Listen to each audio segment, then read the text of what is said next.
ఇక ఆదిలాబాద్లో ఎండలు సుమారు 43 డిగ్రీల ఉష్ణోగ్రతలు నమోదవుతున్నాయని వాతావరణ శాఖ అధికారులు తెలియజేస్తున్నారు. ఎండల తీవ్రత దృష్ట్యా సామాన్య ప్రజలు, రైతాంగం ఎలాంటి ఇబ్బందులు పడుతున్నారు అనే దానిపై పూర్తి సమాచారం మా ప్రతినిధి రవి అందిస్తారు. Ravi, good morning. ఆదిలాబాద్ జిల్లా వ్యాప్తంగా అయితే ఎండలు దంచుకొడుతున్నాయని చెప్పవచ్చు.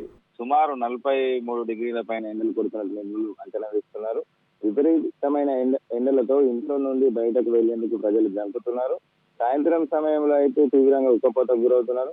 ఆదిలాబాద్ జిల్లా వ్యాప్తంగా మొత్తం వ్యవసాయ రంగంతో ముడిపడి ఉంటుంది కాబట్టి రైతులు పంట పొలాలకు వెళ్లేందుకు కూడా జంకుతున్నారు.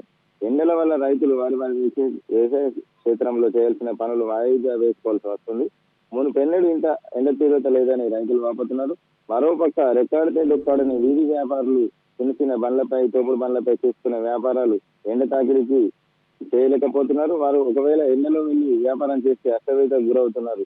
అలాగే జిల్లాలో ఉపాధి పనులకు వెళ్లే ప్రజలు వెళ్లాల్సిన సమయాన్ని ముందుగానే ప్రకటించుకొని, అంటే సుమారు 6 గంటల ప్రాంతం, ఉదయం 6 గంటలకు వెళ్లి 10 గంటల వరకు వచ్చేస్తున్నారు. అక్కడ ఉపాధి పని చేసే పని ప్రదేశంలో వారికి సంబంధించి మంచి నీరు కావచ్చు, ప్రభుత్వ ఆసుపత్రికి వెళ్లి ఓఆర్ఎస్ ప్యాకెట్ కూడా తీసుకెళ్లి అక్కడ ఎవరు ఎండ తీవ్రత నుంచి ఇబ్బంది పడకుండా చూస్తున్నారు.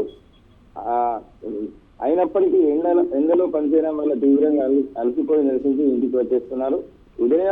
సుమారు ఉదయమే 9 గంటల నుంచి బాణుడి ప్రతాపం అయితే జిల్లాలో కనబడతా ఉంది.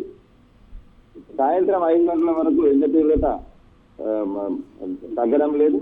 ఇప్పటి వరకు ఇళ్లలో నుంచి ప్రజలు 5 గంటల తర్వాతనే బయటకు వచ్చే పరిస్థితి ఉంది. అసలు ఈ ఎండ తీవ్రత ఇంకా 3 రోజులు ఇంకా ఎక్కువగా ఉంటుందని నిపుణులు అంచనా వేస్తున్నారు.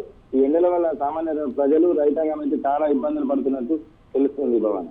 Right, okay, thank you Ravi, thank you for the updates.